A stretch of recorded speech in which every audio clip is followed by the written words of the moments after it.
Hoje falaremos sobre os contraceptivos hormonais combinados e sua relação com o sangramento menstrual intenso. Eu sou o Thiago Kenzo Nobuza e este é um trabalho da disciplina de Iniciação dos Fundamentos Científicos 4 da Universidade Estadual de Mato Grosso do Sul. Para iniciarmos, primeiro devemos dizer o que é o sangramento menstrual intenso. O sangramento menstrual intenso, ou menorragia, pode ser definido como a perda excessiva de sangue, que apesar de não estar associado a doenças ou gravidez, prejudica a qualidade de vida da mulher, muitas vezes levando ao afastamento do trabalho, constrangimento, além de fadiga por conta da anemia. E bem, quanto seria uma perda intensa? É descrito que a perda sanguínea normal da menstruação está em torno de 10 a 80 ml, sendo acima disso caracterizado como uma perda intensa. Transformando isso em algo mais fácil de pensarmos, seria equivalente a aproximadamente 4 colheres de sopa. E, uma vez que a condição é muito comum e leva as mulheres às consultas ginecológicas, ficamos com o questionamento: o que é possível fazer? Atualmente, temos tanto o tratamento definitivo, que se trata das cirurgias, quanto o não definitivo, com o uso de medicamentos. Entre eles, os contraceptivos hormonais combinados, os quais são o nosso foco de hoje.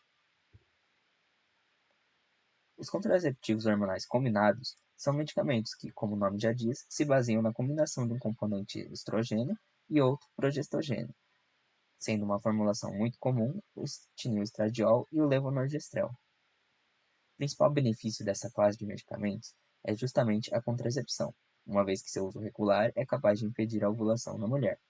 No entanto, seus benefícios não se limitam somente a isso, possuindo efeitos na melhora de condição como a acne, redução da oleosidade de pele e cabelos, de cólicas, da tensão pré-menstrual, além de regular o ciclo e fluxos menstruais.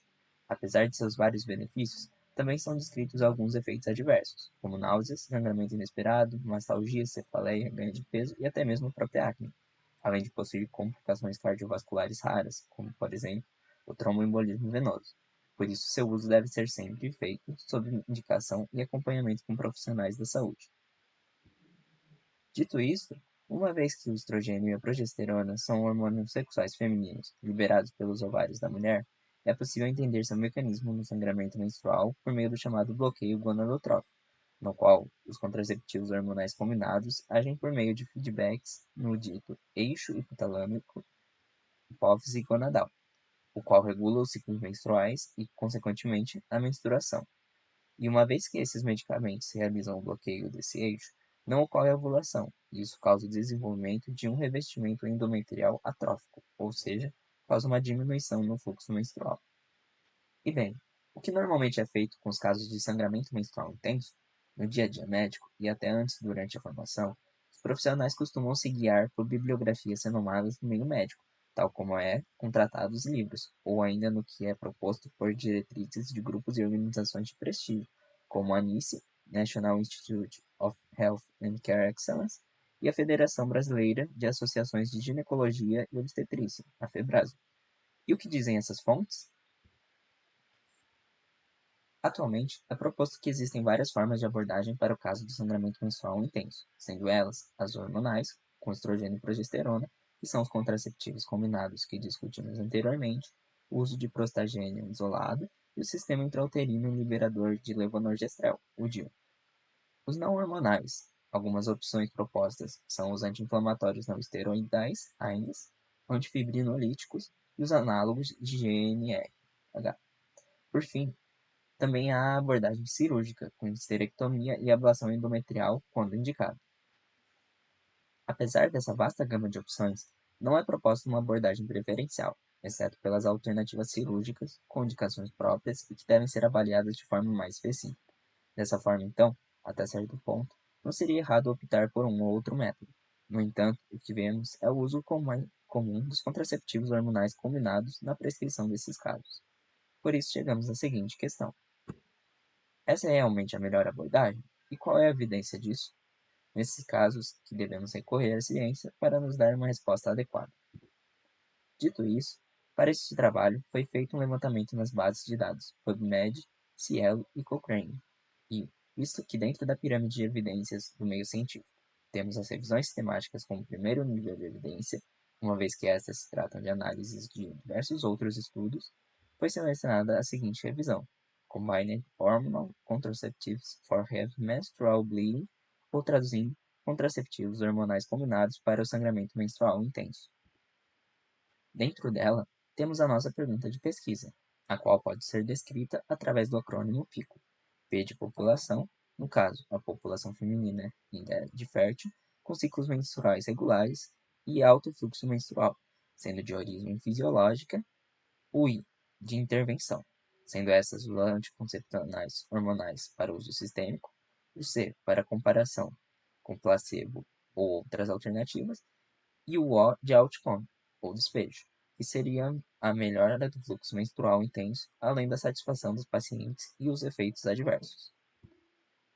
Para esta revisão, foi feita a seleção de estudos que constituíssem ensaios clínicos randomizados que compararam os contraceptivos hormonais combinados com outras terapias médicas, placebo ou nenhum tratamento. Os participantes são mulheres de idade reprodutiva com ciclos regulares e intenso fluxo menstrual, acompanhados por pelo menos um mês. Os critérios de exclusão dos estudos foram menstruação irregular, causas patológicas ou iatrogênicas do sangramento menstrual intenso e sangramento pós-menopausa. Os pesquisadores fizeram uso das bases Cochrane, Medline, Embase, Psychoinfo, Sinal, Lilacs e PubMed. E, ao final, analisando a relevância dos estudos, aplicando critérios de inclusão e exclusão duplicadas, foram selecionadas 8 estudos que contavam com 805 participantes. Os desfechos analisados desta revisão foram primariamente o sucesso do tratamento com a redução do sangramento menstrual intenso e, de forma secundária, a satisfação dos pacientes e os efeitos adversos. Na análise quanto aos riscos de viés, foram desenvolvidas as seguintes tabelas pelos autores. Através delas, podemos identificar um alto risco de viés quanto ao cegamento dos participantes envolvidos com os desfechos da revisão, o que está relacionado ao viés de performance, quanto ao cegamento da avaliação dos desfechos, caracterizando um viés de detecção, e a seletividade dos relatos, o que indicaria um viés de relato, além do alto risco com outros vieses. Passando agora para os resultados da nossa revisão sistemática, essa interpretação pode ser feita através dos gráficos chamados de forest plots, sendo cada um referente a um dos desfechos. Em nossa primeira comparação, temos os anticoncepcionais combinados versus placebo, sendo avaliado a resposta ao tratamento, ou seja, se um dos contraceptivos hormonais combinados ou o placebo foi mais efetivo na redução do sangramento menstrual intenso. Na análise, os resultados pendem para o lado dos contraceptivos, lado direito do gráfico, sendo este um fator de proteção para os medicamentos, indicando que possuem resposta positiva quando comparados ao placebo. Aqui, ainda em relação ao placebo, foram feitas as análises quanto ao resultado avaliado pelos pacientes e quanto aos efeitos adversos na segunda tabela, ambas tendendo aos anticoncepcionais combinados, ou seja, da mesma forma que os medicamentos foram avaliados como positivos na diminuição do sangramento, também foram relacionados a um maior número de efeitos adversos. Passando agora para a segunda comparação, agora com os AINs, o único desfecho é o da redução do sangramento intenso, sendo que, pela análise do gráfico, não podemos determinar se um ou outra abordagem seria melhor, uma vez que o intervalo de confiança ultrapassa o limite vertical do forest plot, indicando que não há diferença estatística. Indo à nossa terceira comparação, agora com o DIL de levonorgestrel, nosso primeiro gráfico fala sobre a diminuição dos sangramentos, havendo nesse caso um favorecimento para o DIL em detrimento dos anticoncepcionais, o que é representado pelo resultado no lado esquerdo do gráfico. Já em relação a desfechos de satisfação com tratamento e efeitos adversos, os resultados mostraram-se sem diferença estatística, uma vez que o intervalo de confiança apresenta-se cruzando o limite vertical do gráfico. A mesma coisa pode ser dita em relação ao desfecho da redução do sangramento intenso quando comparados os anticontraceptivos hormonais combinados com o anel vaginal, sem podermos determinar qual teria um maior efeito.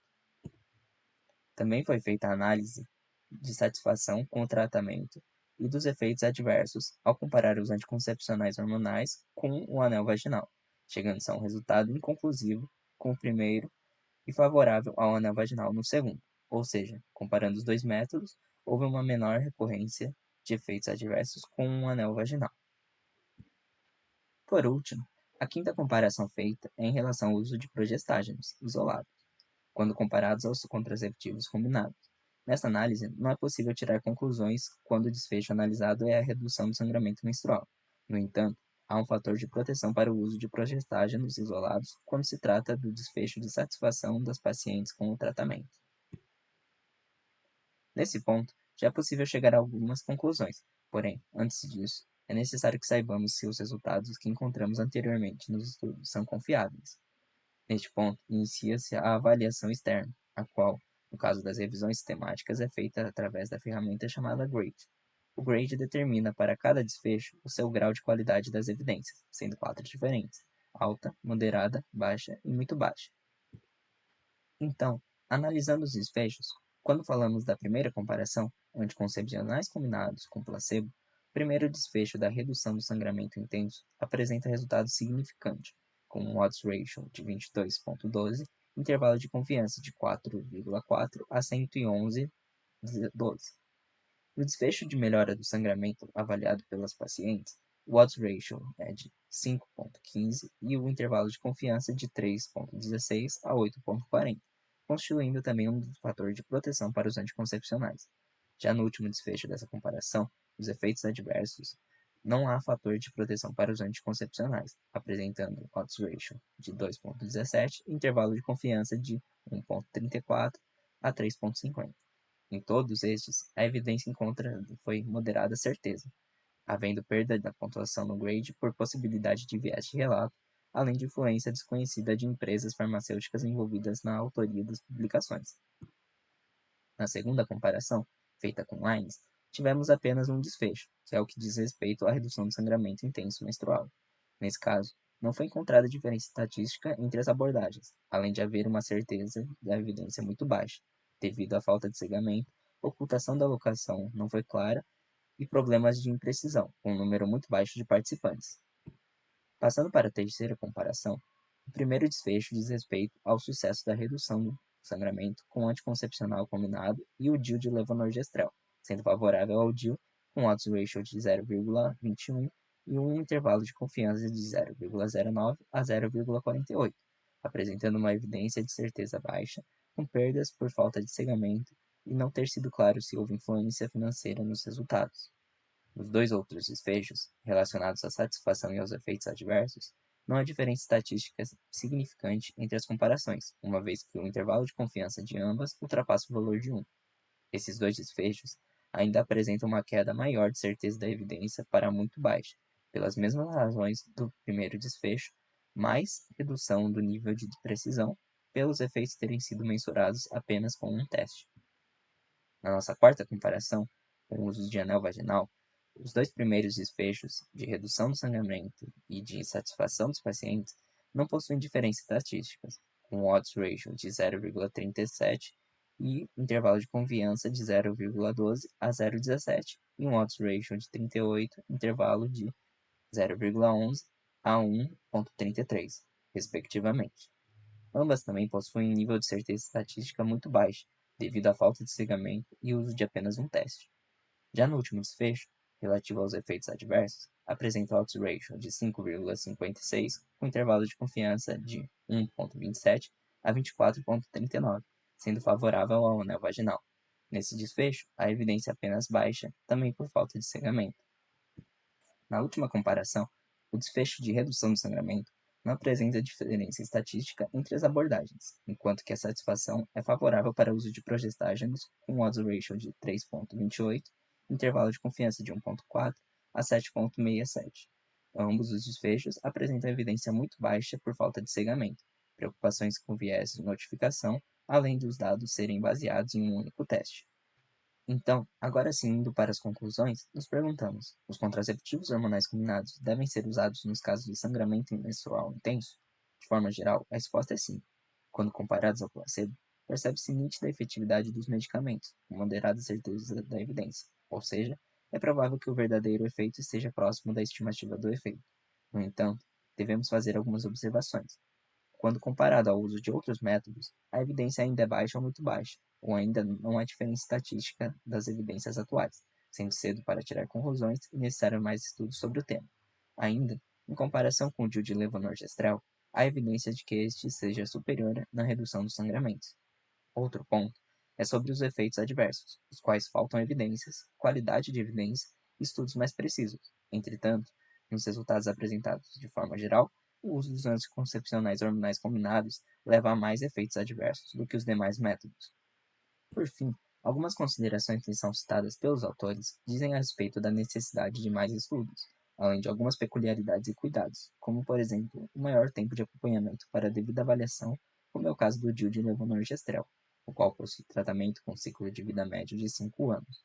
Também sobre a questão do cegamento, um dos principais problemas de viés presentes nos estudos, e também a melhor notificação dos eventos adversos, uma vez que a coleta destes não foi realizada de forma sistemática rotineira ao longo do tratamento como deveria, e sim de forma incidental. Por fim, é ressaltado que, apesar da qualidade da evidência nos indicar o verdadeiro efeito, provavelmente é substancialmente diferente da nossa estimativa do efeito, ainda assim, há indícios das diferenças entre os métodos para a redução do sangramento menstrual intenso, associado à satisfação e aos efeitos adversos. Fato este que muitas vezes não é considerado na tomada de decisões diária dos profissionais. Nisso reside a importância do desenvolvimento contínuo dos saberes através da ciência e das evidências. Muito obrigado pela atenção.